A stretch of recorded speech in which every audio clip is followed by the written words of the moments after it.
Welcome to the channel Maths for Graduates. Today we will discuss the proof of Darboux theorem. Okay.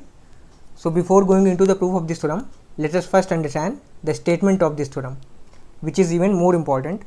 So according to this theorem, if f(x) is some bounded function on closed interval ab, okay, then for positive epsilon we have positive delta such that upf less than upper Riemann integral plus epsilon and LPF is greater than lower Riemann integral minus epsilon. Okay, and there is a condition attached with this partition P that norm of partition P is less than delta. Okay, so in short, Darboux theorem is for any positive epsilon you will find positive delta. Okay, and corresponding to this delta you will find some partition P whose norm is less than delta. Okay, so for this partition this condition will hold. Okay, I hope statement of Darboux theorem is clear to you. Now let's get into the proof of this theorem. We know that upper Riemann integral is infimum of upper Riemann sum. Okay, and now if I add some positive value to this term, suppose that positive value is epsilon by 2. Okay, so on adding this value epsilon by 2, then this term will no longer be the infimum of upper Riemann sum. Okay, and since it is not infimum of upper Riemann sum, that means you can find some upper Riemann sum which will be less than this value. Okay, suppose that Riemann sum is up1f. Okay, so this up1f will be less than this value. Okay, and here p1 is some partition which is given by p1 equals to x0 is a, x1, x2, xr and xp is point b. Okay, now suppose graph of function f(x) something like this. This is coordinate axis, this is x axis and this is y axis. Suppose graph of function is something like this, and this point is a and this point is b, and partition of this interval is, suppose this is the partition of this interval. Okay, suppose this point is, a point is y0, this point is y1, this point is y2 and this point is yr minus 1, this point is yr and this point is yn which is b. Okay, then suppose this partition is partition P. Okay, then P is given by y0 is a, then y1, y2, yr minus 1, yr and yn which is b. Okay, and this partition P is made in such a way such that its norm is less than delta. Okay, and from the definition of norm I can say length of each subinterval will be less than this delta. Okay, now writing the upper Riemann sum for this partition P. Okay, so UPF will be m1 delta y1 plus m2 delta y2 and mr delta yr and so on mn delta yn. Okay, and here capital M is supremum of function in each subinterval and delta y is length of subinterval. Okay, now pay a little attention. What I am going to do here, I am going to add this point xr from partition P1 to this partition. Okay, so suppose this point is xr. Okay, so on adding we have this partition becomes the refinement of partition P. Okay, which is P union point xr. Okay, since I have added point xr from partition P1. Okay, so this partition is a refinement of partition P. Suppose I call this partition as P star. Okay, now suppose if capital W1 and capital W be the supremum of function f(x) in this new subinterval and del x1 and del x2 be the length of this new subinterval. Okay, now writing upper Riemann sum for this new partition P star.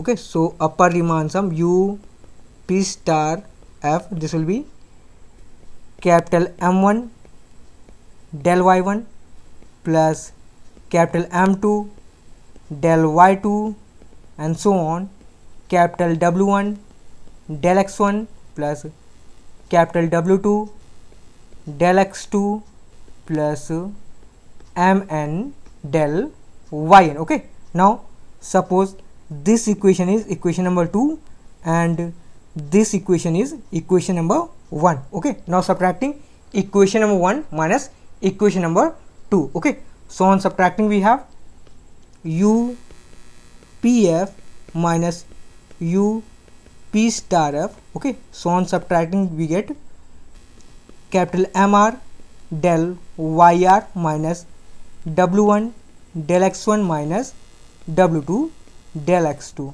Okay, this del y is del x1 plus del x2, so this will be mr del x1 plus del x2 minus w1 del x1 minus w2 del x2.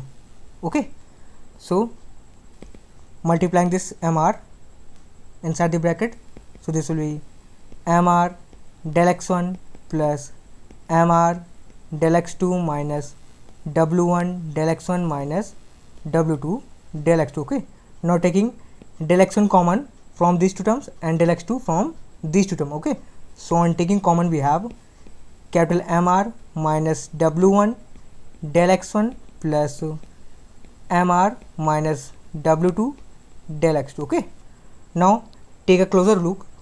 This w1 and w2 is supremum of fx in small interval and capital mr is supremum function is comparatively bigger interval. Okay, so this w1 and w2 will be less than mr. Okay, and since it is given that function fx is bounded, okay, so since fx is bounded, so mod of fx will always be less than some positive value. Suppose that positive value is k. Okay, so from this I can say fx will lie between minus k to plus k. Okay, since capital mr is supremum function in subinterval yr minus 1 yr, so I can say this capital mr will also lie between minus k and plus k. Okay, and we know that w1 is less than this mr. Okay, so from these two relation I can say w1 will be less than mr and this w1 will be greater than this minus k and this mr will be less than capital K. Okay, and now from the property of inequality I can say capital mr minus w1 will be less than equals to k minus this value minus k. Okay, so capital mr minus w1 will be less than k minus k, this will be 2k. Okay, and similarly you can also write this for capital w2. Okay, so for capital w2 this will be mr minus w2 will be less than 2k. Okay, now substituting these two value into this equation. Okay, so substituting this mr minus w1 and mr minus w2 with greater value which is 2k. Okay, so on substituting we have upf minus up star f, this will be less than 2k del x1 plus 2k del x2. Okay, so taking common 2k, so this will be del x1 plus del x2. Okay, and del x1 plus del x2 is what? It is del yr. Okay, so this will be 2k delta yr. Okay, and we know that length of subinterval